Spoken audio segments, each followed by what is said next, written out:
또 격돌한 김어준과 김민석 이렇게 돼 있네요. 둘이서 싸움을 한다? 싸울만 하니까 싸운 건가요? 지금 김민석 총리가 미국에 가 있습니다.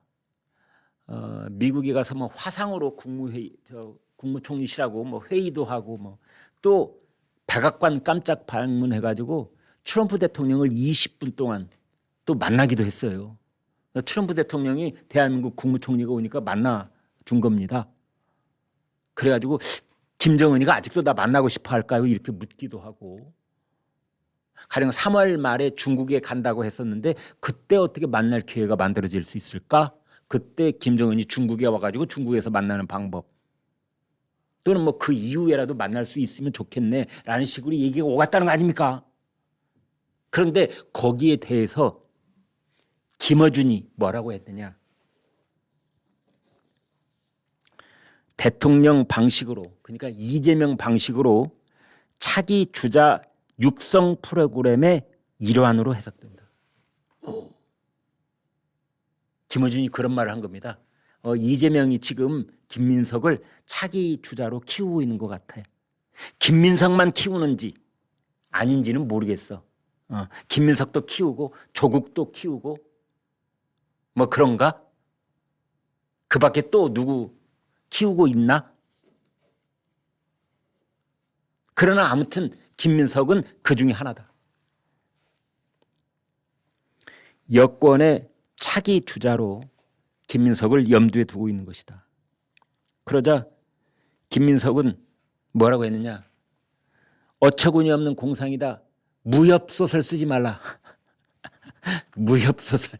예전에는 그냥 소설이라고 그랬었는데 이제는 무협자를 하나 붙였네요. 무협소설 쓰지 마라. 왜 이제 이런 말이 했냐면 좀 꼬투리가 하나 잡힌 게 있습니다. 김민석 총리가 워싱턴에서 한국 특파원들을 만나서 이제 뭐라 가지 얘기를 했는데 뭐라고 했느냐? 이 김민석 총리가 한 말입니다. 제가 미국 유학을 했고 미국 변호사 자격증이 있습니다. 그래서 미국을 좀 아는 편이니까 적극적으로 외교 경험을 쌓아 국정에 활용하라는 대통령의 주문이 있었다. 라고 말한 것처럼 보도가 일부 됐어요. 그래서 이제 그걸 탁 집어가지고 김어준이 차기 주자로 키우고 있구나 이런 식으로 얘기를 받아친 겁니다. 김어준 씨가 뭐라고 했느냐. 이재명 대통령이 잠재적 주자들에게도 각자의 영역에서 저런 식으로 성장하라는 메시지를 준 것으로 느꼈다. 향후 이 문제를 집중적으로 다루겠다.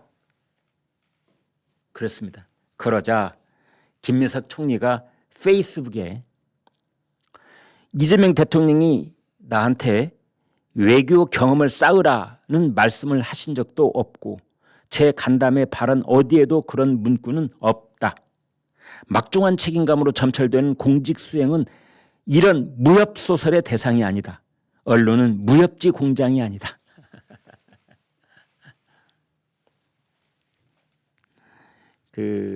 김어준 씨가 하고 있는 것이 뭐 뉴스 공장인가 그렇잖아요. 그러니까 그 공장이란 말 거기다 또 이제 패러디를 합니다. 무협지 공장이 아니야. 두 사람이 부딪히는 건 지금 사사건건이라고 할 수가 있죠. 지난 1월 달인가요? 서울시장 선거에 나가는 후보군에 그 김어준 씨가 아는 여론조사 회사에서 자꾸 김민석 이름을 집어넣는 겁니다. 그랬더니 김민석 총리실 쪽에서 아니 서울시장 후보군에 우리 총리 이름 넣지 마세요. 그러자 김어준이 뭐라고 했느냐? 그건 내가 알아서 할게. 당신이 거기 넣으라 마라 할 그런 자격이 있는 거 아니야? 이렇게 해서 한번 부딪힌 적이 있습니다. 또 3월 5일에는 무슨 일이 있었느냐? 이번 달에요. 대통령이 해외 순방 중에 중동 상황이 딱 터졌다. 그런데 국무총리라는 사람이 국무회의나 대책회의 한 번이 없었다. 이렇게 이제 김민석 총리를 직격탄을 날린 겁니다. 그랬더니 총리실에서는 사실이 아니다. 그리고 또 한쪽에서는 허위 사실이다 고발까지 했고 또 김민석 총리를 처벌을 원치는 않는다. 또 뭐 이제 그러고 있습니다. 그래서 전반적인 그 분석은 뭐냐? 8월 달에 더불어민주당 전당대회가 예정돼 있습니다. 그래서 그 더불어민주당 전당대회에서 당권을 누가 주느냐. 정청래는 오매불망 재선임 되는 거죠. 그래서 지금 이제 정청래 당대표는 그동안에 뭐 1인 1표제 같은 거, 그다음에 당내 강경파 목소리를 계속 이렇게 수용해 준 것, 이게 다 당대표 재선을 노리고 그렇게 한 것 아니냐는 얘기를 하고 있잖아요. 왜? 지금까지는 1년짜리 보궐선거 결과였거든요. 지금까지 정청래는 1년밖에 못했습니다. 이재명 대통령이 당대표였다가 대통령 출마하면서 당대표를 내놨잖아요. 그 잔여 임기를 지금 채우고 있는 중이에요, 정청래는. 그래서 이제 올 8월에 비로소 2년짜리 제대로 된 이제 당대표가 되면 무슨 꿀단지가 기다리고 있느냐? 그렇습니다. 2년 뒤인 2028년 봄에 국회의원 선거가 있고 그때 국회의원 공천권을 쥐게 되는 겁니다. 그래서 그 공천권을 잘 행사를 하면은 비명 행사했듯이 비청 행사를 또 시키면, 그러면 이재명처럼 대권을 넘볼 수 있는 탄탄대로가 열리는 것이다. 이게 정청래 머릿속에 있는 정치적 로드맵입니다. 그런데 거기에 올 8월에 김민석이 끼어들 가능성이 있다 이거죠. 김민석 끼어들면 안 돼. 정청래의 당권 가도, 대권 가도에 김민석은 끼어들면 안 돼. 그래서 정청래 편에 있는 김어준이 기회만 오면 김민석을 디스하고 직격을 날리고 깔아뭉개고 있는 것 아니냐라는 해석이 나오고 있습니다.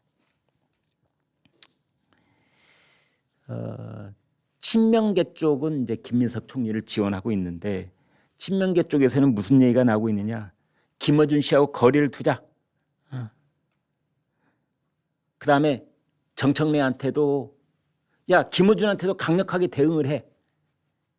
그 밀거래설 있었지 않습니까?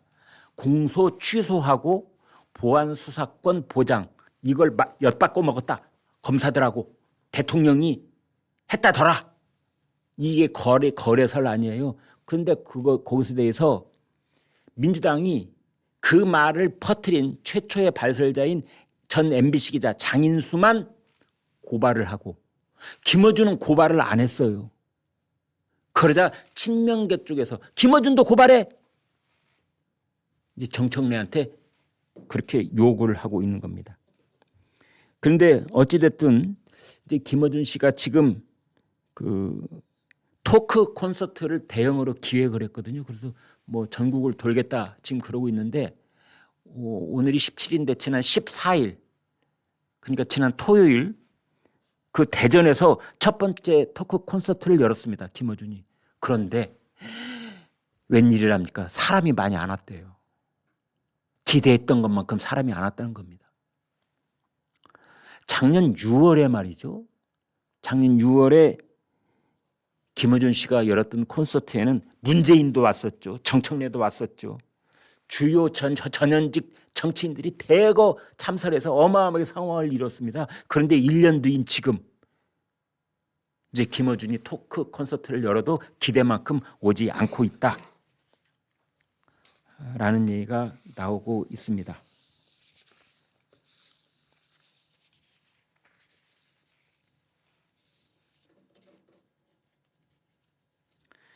그런데 이제 이번에 나왔던 그 이른바 거래설에 관해서 한국일보에 칼럼이 하나 실려 있는데 그 내용을 여러분하고 잠시 공유를 하겠습니다. 거기서 뭐라고 했느냐? 그 김어준 유튜브에서 나온 얘기들을 원론적으로 딱 짚어서 얘기를 하는 겁니다. 뭐라고 했느냐? 제대로 된 언론이라면 그렇게 할 수 없는 것이다. 거기서 이런 얘기들이 있습니다. 뭐라고 했느냐? 이렇게 그 장인수라는 전 MBC 기자가 이렇게 말합니다. 대통령 최측근이라고 볼 수밖에 없는 정부 고위 관계자, 고위 검사들 다수, 검찰 내에서 빠르게 퍼지고 있다. 이런 식으로 절대 보도하지 않는다. 이게 뭔 말이냐 이게. 이런 걸 뜬구름 잡는다고 그러죠. 예전에 그런 얘기들 저희가 우스갯소리로 많이 하고 있었습니다. 6.25 때 보면 6.25 특집 기사를 내보내야 되는데 서울역 앞에서 만난 지객군이 알고 보니 육군 대령 출신인데 자기가 6.25 때 겪었던 그 고지전의 참담한 현실을 1시간 동안 쭉 증언을 한 다음에 지게를 짊어지고 어디론가 표표히 사라졌다. 이름도 모르고 성도 모르고 소속 부대도 모른다. 그런데 6.25 때 본인이 겪었던 그 기가 막힌 전투의 현장을 정말 실핏줄처럼 낱낱이 전부 다 기자한테 들려준 뒤 어디론가 연기처럼 사라지고 말았다. 그런 식의 이 기사하고 다를 바가 뭐가 있느냐. 이재명 대통령의 최측근이지만 절대 말을 할 수 없는, 누구인지 할 수 없는 그 사람이, 또 절대 성명을 말할 수 없는 검찰의 고위 간부들을 여러 명 만난 다음에, 그리고 검찰 내에서는 이런 소문이 빠르게 번지고 있다더라. 이제 그런 겁니다. 그런데 뭐 김어준 씨가 이 동네 프로의 세계는 그렇다라고 말한 것도 문제다. 그건 김어준 씨의 뉴스 공장이 데스크 기능을 하지 않겠다, 게이트 키핑 기능을 하지 않겠다고 한 건 본인이 언론이 아니라는 걸 자백하는 거나 마찬가지다. 이제 그런 내용이 실려 있습니다. 네, 여러분 감사합니다. 오늘 저희가 준비한 내용은 여기까지입니다. 구독, 좋아요 부탁드리겠습니다. 대단히 고맙습니다.